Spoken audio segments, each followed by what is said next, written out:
ಓಂ ಶ್ರೀ ಗುರುಭ್ಯೋ ನಮಃ. ಹರಿ ಓಂ ಗಂಗಣಪತಯೇ ನಮಃ. ಮಹಾಸರಸ್ವತ್ಯೇ ನಮಃ. ಮಾತೃದೇವೋ ಭವ, ಪಿತೃದೇವೋ ಭವ, ಆಚಾರ್ಯ ದೇವೋ ಭವ, ಅತಿಥಿ ದೇವೋ ಭವ.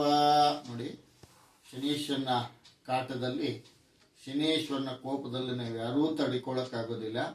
3, 6, 11ನೇ ಸ್ಥಾನದಲ್ಲಿದ್ದರೆ ಶುಭ ಫಲವನ್ನು ಕೊಡ್ತಾನೆ. ಇನ್ನು ಮಿಕ್ಕಿದ್ದ ಮನೆಗಳಲ್ಲಿದ್ದಾಗ ತುಂಬಾ ಕೆಟ್ಟ ಫಲಗಳನ್ನ ಅನುಭವಿಸ್ಬೇಕಾಗತ್ತೆ. ಕರ್ಮಕಾರಕ, ಆಯುಷ್ಯಕಾರಕ, ಮತ್ತೆ ತುಂಬಾ ಕೆಟ್ಟ ಶನಿ ಅಂತಕ್ಕಂಥದ್ದು ತುಂಬಾ ತೊಂದರೆ ಕೊಡೋದ್ರಲ್ಲಿ ನಂಬರ್ 1. ಕರ್ಮಫಲ ಯಾರನ್ನೂ ಬಿಡೋದಿಲ್ಲ ಅಂತಾರಲ್ಲ, ಇವನೇ ಕರ್ಮಕಾರಕ ಆಗಿರೋದ್ರಿಂದ ಇವನ್ ಮಂತ್ರ, ಮೂಲ ಮಂತ್ರ ಈ ತರ ಇರುತ್ತೆ ನೋಡಿ. ಓಂ ನಮೋ ಭಗವತೆ ಮೃತ್ಯುಂಜಯಾಯ ಮಹಾಕಾಲ ಶಂ ಶನೀಶ್ಚರಾಯ ನಮೋ ನಮಃ ಅಂತಕ್ಕಂಥ ಮೂಲ ಮಂತ್ರವನ್ನು ಹೇಳ್ಕೊಂಡಾಗ ಸ್ವಲ್ಪ ತಾಮಸವಾಗ್ತಾನೆ.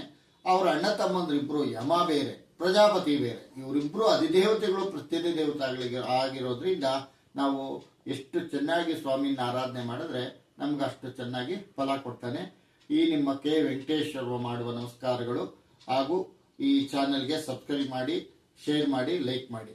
ಈ ಸಂಕ್ಷಿಪ್ತವಾಗಿ ಒಂದು ಶನಿಕತೆ ಬರುತ್ತೆ. ಈ ತರ ಇರುತ್ತೆ ನೋಡಿ, ನೀವು ಕೇಳ್ಕೊಳ್ಳಿ. ನೋಡಿ, ಈ ತರ ಇರುತ್ತೆ. ಹಿಂದೆ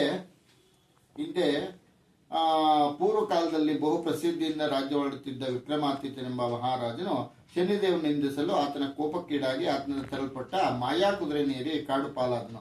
ಅಲ್ಲಿಂದ ಹೊರಟು ತಾಮಲಿಂಗಪುರ ಎಂಬ ಪಟ್ಟಣಕ್ಕೆ ಸೇರಿ ಅಲ್ಲಿ ಎಲ್ಲರೂ ಸಹ ಕಲಿಪುರುಷನ ಮಹಿಮೆಯಿಂದ ಮೊದಲು ಒಬ್ಬ ಬಾರಿ ವೈಶ್ಯನ ಪಾತ್ರರಾಗಿ ತಿರುಗಿ ಆತನ ಮನೆಯಲ್ಲಿ ಕಳ್ಳತನ ಮಾಡಿದೆಂದು ಅಪಾದಿತನಾದ ಅಲ್ಲಿ ರಾಜನಿಂದ ಕೈಕಾಲನ್ನು ಕಡಿಸಲ್ಪಟ್ಟು ಪುನಃ ಶನಿದೇವನ ಕೃಪೆಯಿಂದ ತಾಮಲಿಂಗಪುರದಲ್ಲಿ ಒಬ್ಬ ತೇಲಿಯ ಮನೆಯಲ್ಲಿ ಅನ್ನ ನೀರುಗಳನ್ನು ಕಂಡನು.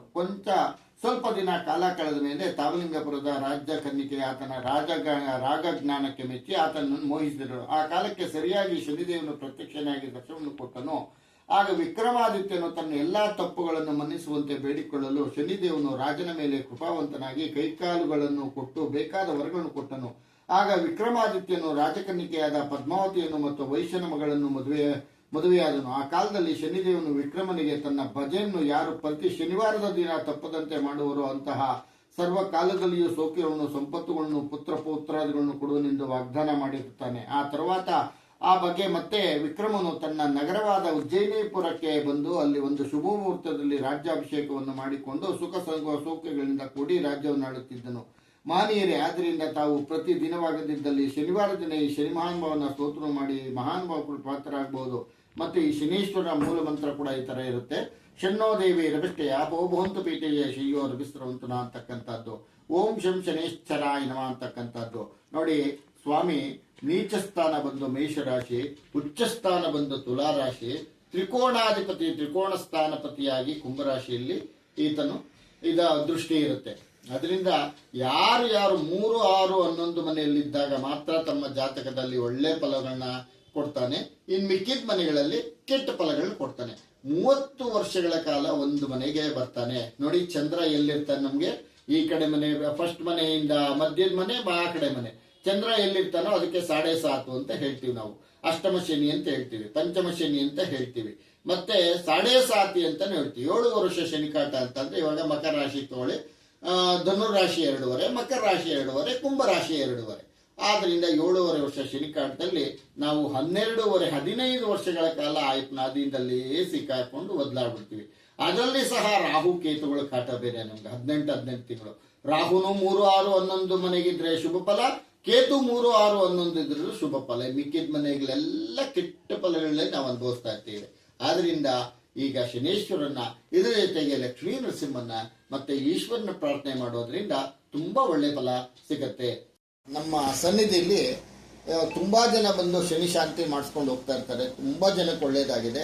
ಅದರ ಜೊತೆಗೆ ಲಕ್ಷ್ಮೀ ನರಸಿಂಹನ ಮೊರೆ ಹೋದಾಗ ಅದಕ್ಕೆ ನೋಡಿ, ಶನೀಶ್ವರ ಕೃತ ಲಕ್ಷ್ಮೀ ನರಸಿಂಹ ಸ್ತುತಿ ಅಂತ ಶನೀಶ್ವರನೇ ಮಾಡಿರ್ತಕ್ಕಂಥ ಆ ಸ್ತೋತ್ರವನ್ನ ಹಾಡಿರ್ತಕ್ಕಂಥ ಸ್ತೋತ್ರ ಶನೀಶ್ವರನೇ.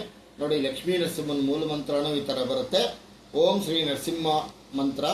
ಸತ್ಯಜ್ಞಾನ ಸುಖಸ್ವರೂಪ ಮಮಲಂ ಕ್ಷೀರಾಬ್ಧಿ ಮಧ್ಯಸ್ಥಿತಂ ಯೋಗಾರೂಢ ಮತಿ ಪ್ರಸನ್ನವದನಂ ಭೂಷಾಶಾಸ್ತ್ರೋಜ್ವಲಂ ತ್ರಕ್ಷಂ ಚಕ್ರ ಪಿನಾಕಸಾಭಯವರಾನ್ ಬಿಭ್ರಾಣ ಮರ್ಕಚ್ಚಿವೀಂ ಛತ್ರೀಭೂತ ಪಣೀಂದ್ರ ಮಿಂದು ಧವಳಂ ಲಕ್ಷ್ಮೀ ನರಸಿಂಹಂ ಭಜೆ ಅಂತಕ್ಕಂಥದ್ದು. ಇದರ ಜೊತೆಗೆ ಶ್ರೀಮತ್ಪಯೋನಿಧಿ ನಿಕೇತನ ಚಕ್ರಪಾಣಿ ಭೋಗೀಂದ್ರ ಭೋಗ ಮಣಿರಂಜಿತ ಪುಣ್ಯಮೂರ್ತೆ ಯೋಗೀಶ ಶಾಶ್ವತ ಶರಣ್ಯ ಬಬಾಪ್ತಿ ಪೋತ ಲಕ್ಷ್ಮೀ ನರಸಿಂಹ ಮಮ ದೇಹಿ ಕರಾವಲಂಬಂ ಅಂತಕ್ಕಂಥ ಮಂತ್ರ. ಇದರ ಜೊತೆಗೆ ಉಗ್ರಂ ವೀರಂ ಮಹಾವಿಷ್ಣುಂ ಜ್ವಲಂತಂ ಸರ್ವತೋಮುಖಂ ಸುರ್ಮಂ ಭೀಷಣಂ ಭದ್ರಂ ಮೃತ್ಯೋ ಮೃತ್ಯೋ ನಮಾಮ್ಯಂ ಅಂತಕ್ಕಂಥ ಮಂತ್ರವನ್ನು ಹೇಳ್ಕೊಂಡಾಗ ಶನಿ ಶಾಂತಿ. ತುಂಬಾ ಜನ ಶನಿ ದೋಷ ಶನಿ ಶಾಂತಿ ಮಾಡಿಸ್ಕೊಂಡು ಹೋಗ್ತಾ ಇರ್ತಾರೆ ನಮ್ಮ ದೇವಸ್ಥಾನದಲ್ಲಿ. ಆದ್ದರಿಂದ ಇಚ್ಛೆಯುಳ್ಳವರು ಸ್ವಾಮಿಯ ಕೃಪೆಗೆ ಪಾತ್ರರಾಗಬೇಕಾಗಿ ವಿನಂತಿ.